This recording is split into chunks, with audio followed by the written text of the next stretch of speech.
Ano, paano kaya kung may Spider-Man pero sa Pinas ganapin yung scene, no? Siguro patay agad si Spider-Man. Puro kalawang kasi yung yero. Halimbawa, Spider-Man pero nasa Bacoor. Puro patay mo, papa. Yung Spider-Man patay agad. Maaga magkakasakit si Spider-Man dito sa polusyon. Tsaka ang init dito, pre. Parang nalusaw na tayo. Sabi mo, tangalan tapat nagsiswing sa dyan. Pagka-swing niyang gano'n, no? Sumampa sa billboard, mainit, malaglag.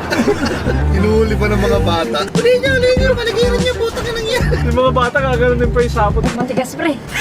Si Spider-Man to, pre. Ito yung mga Pinoy gusto patayin yung super. Nakita mo si Spider-Man nasa bangga. Binabato ng chinelas. Ang buti kung gano'n lang. Eh kung hawakan ng pulis agad, putang ina sabihan si Spider-Man, no? Adik ka, no? Putang ina mo, ba't ganyan suot mo? Ba't siya ka natutulog? Gago na ulit si Spider-Man.